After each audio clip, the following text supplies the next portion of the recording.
The capital city of Mongolia is a mixture between Russian and Chinese style. The city is the starting point for any travelers, and as usual, we try to see as much as we can in the little time we have.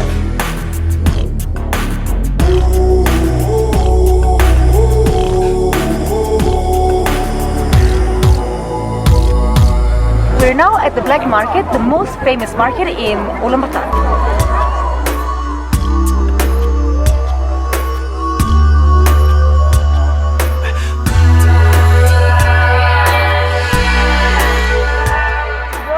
Here we go. One car, two cars, beautiful mechanic, Russian jewelry, and ready to go. Finally, we have our cars, and we start driving towards south, towards the Gobi Desert.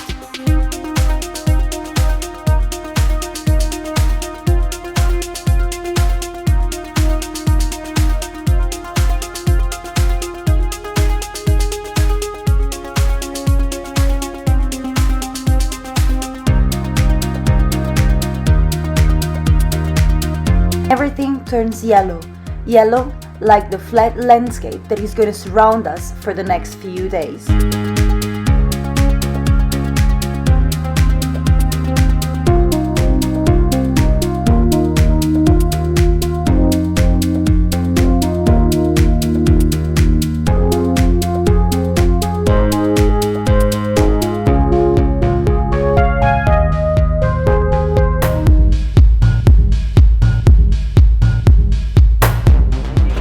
Bravissimo! Dai un po' di gas, dai, accelera un po', accelera un po'. Accelera un po'. Second day, we're going to Gobi Desert. Once we enter the Gobi area, we head towards the Yolinam Canyon.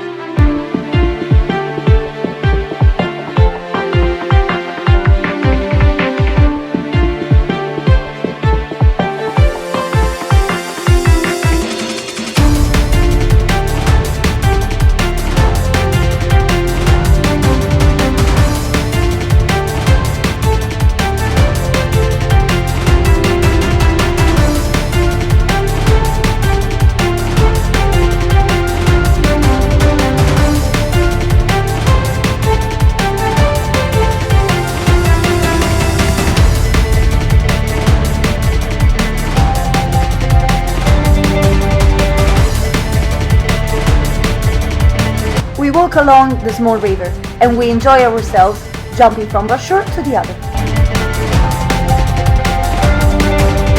In the middle of the Gobi, we just found like a massive ice cube. Mission accomplished, we go back to the cars. Vai, vai, vai, vai, vai, lui sta andando, tu non fermarti.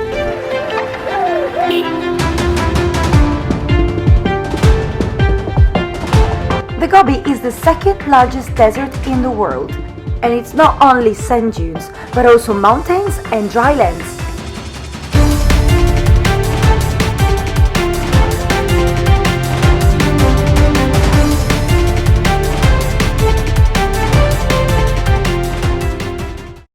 Today is the main day on the Gobi Desert. We go to see the sand dunes.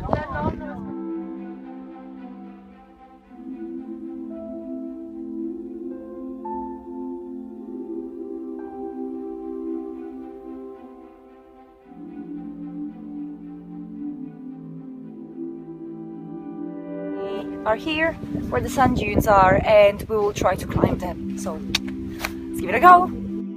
Sand dunes run for over 100 kilometers, and their top can reach up to 300 meters. We choose the right way to climb the mountain.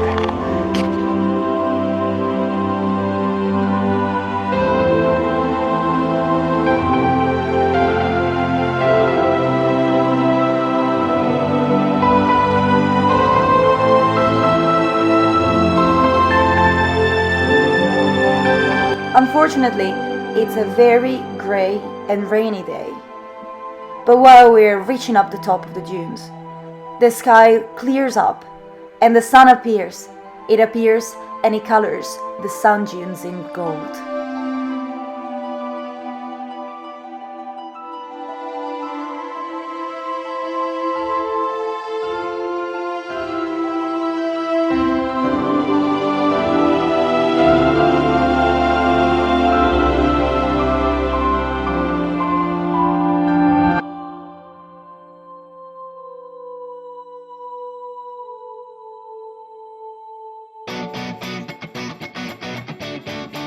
Today we changed directions and we head northwest.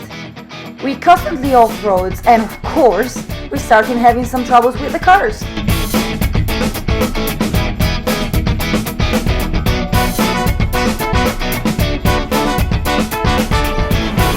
We are driving in the middle of nowhere, with no direction and no road.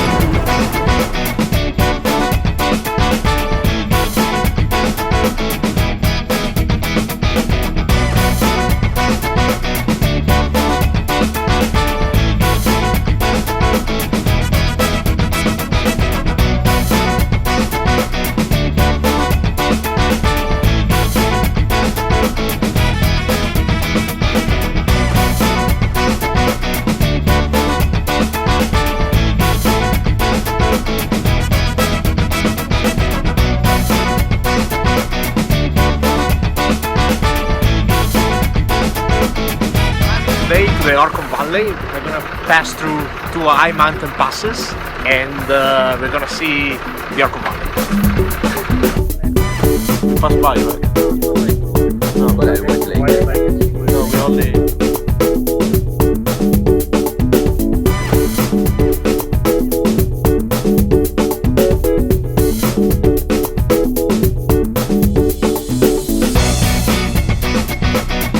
Suddenly, one of our car breaks down and we have to stop and ask for help to one of the local family. Still live in traditional tents and they still follow their ancient traditions.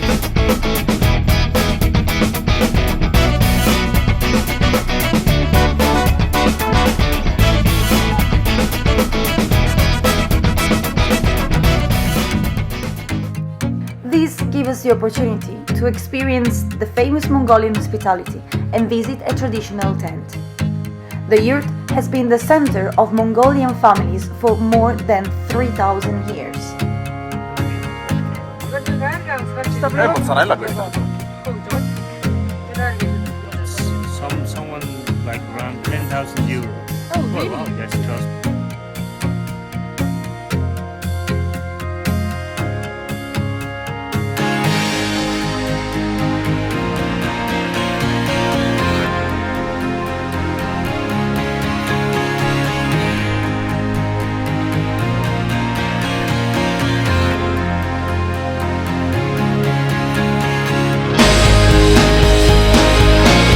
When we finally reached the Orcon Valley, the landscape has changed. Green hills and gorgeous rivers replace the flat landscape.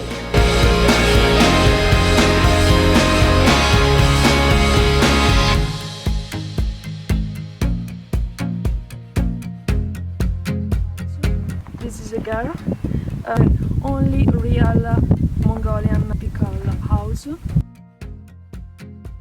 In the middle you can find the fire, the real things that join the family.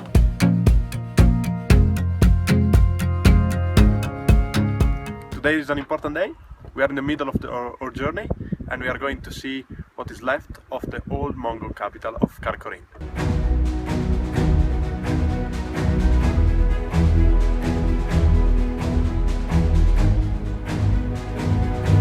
On our way to Karakorum, we stopped to visit a small monastery that is hidden at the top of a hill. This is Tofkon Sacred Monastery.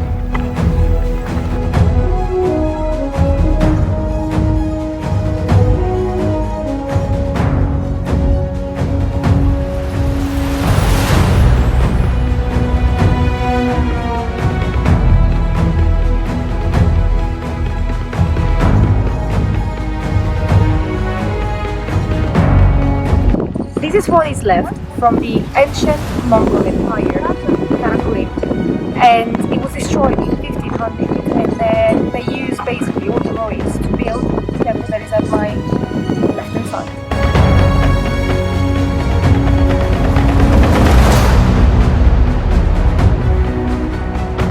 Zoo monastery has been built in the 16th century near the site of the old Mongol capital, which was completely destroyed. The Turtle Rock is the only original stone left.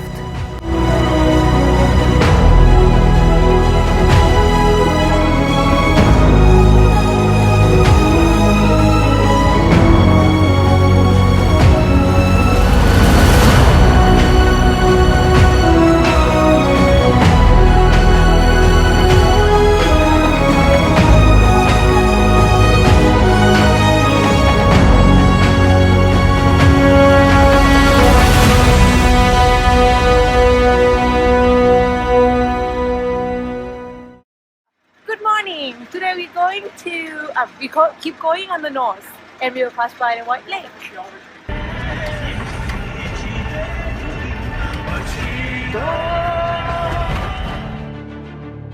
We keep driving north. The weather is changing. Temperature drops and it starts raining.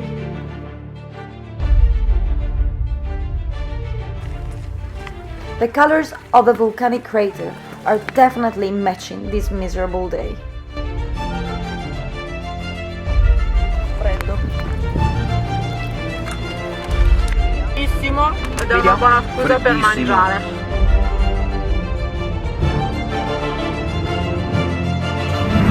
Vai viaggio!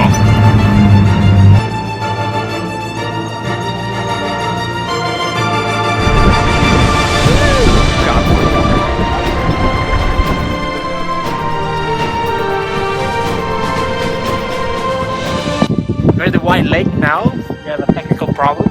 The fan of the engine is broken due to our river crossing.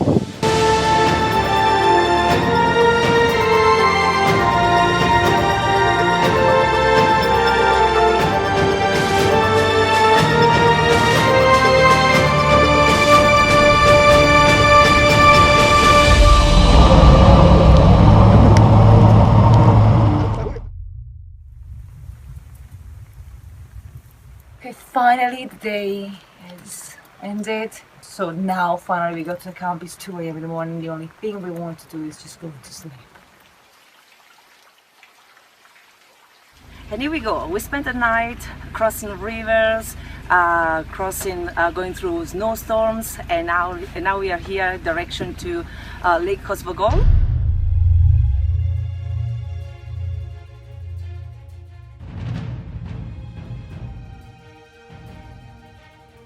We're back in the car and it keeps raining. As soon as we reach the top of the mountains, this rain becomes snow.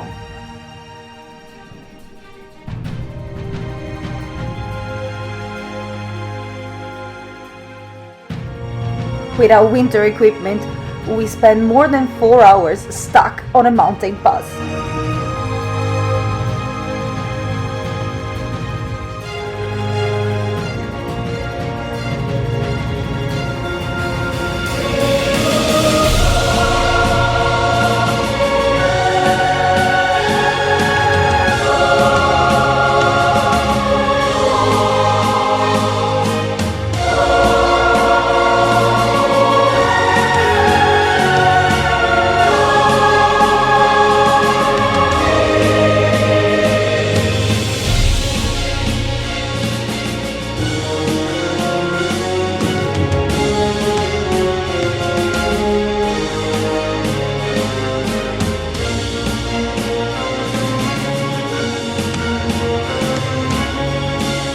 We have to go through another river, but this time with daylight.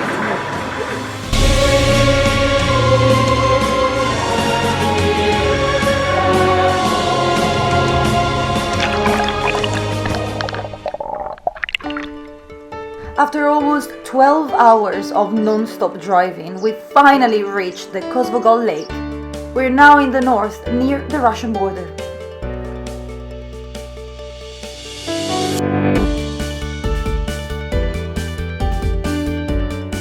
After the past few days, we actually feel like we're in heaven.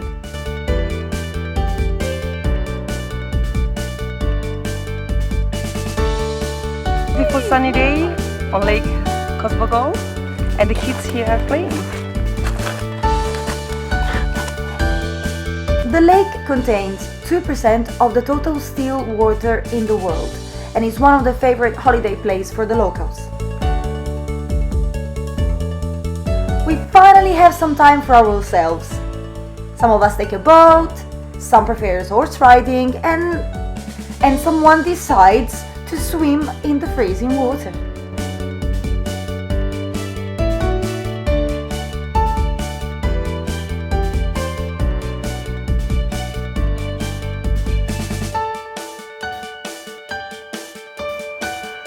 Beautiful warm morning.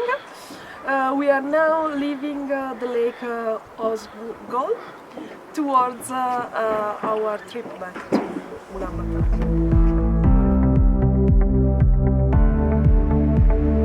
Hit the road again, and this time we go towards east. Along the way, we briefly stop at Erdenet. That is an industrial city built by the Russians in the 80s.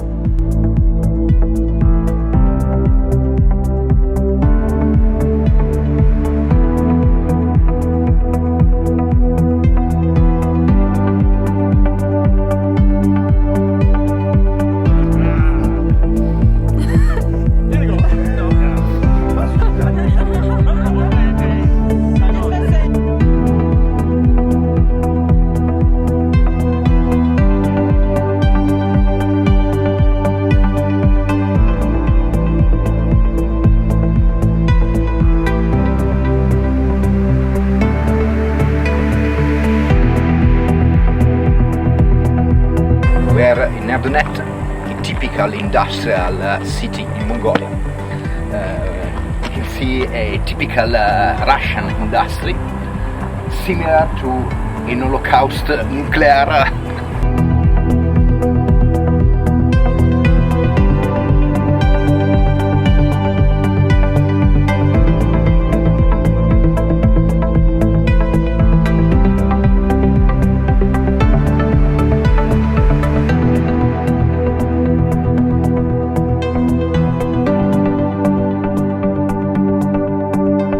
Today in Amarbais Galant, which is the biggest temple in Mongolia. The Amarbais Galant Monastery is one of the three main temple sites.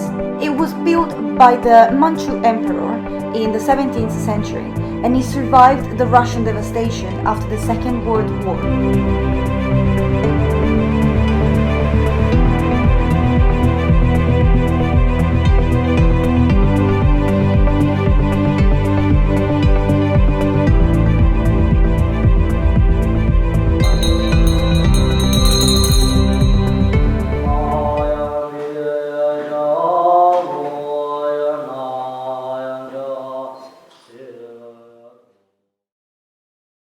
Morning! Today is our last day in Mongolia and now we are going back to Ulaanbaatar.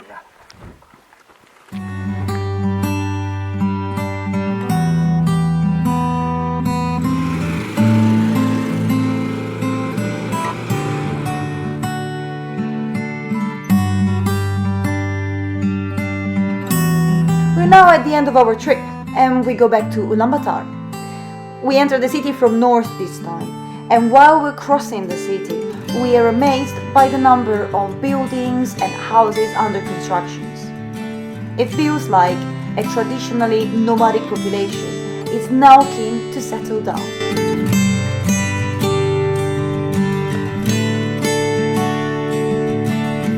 But before we leave the country, we still have to try one of the typical Mongolian dishes. Warning! The following footage contains strong food violence. We are about to taste sheep's head, that is one of the delicacies in the Mongolian cuisine.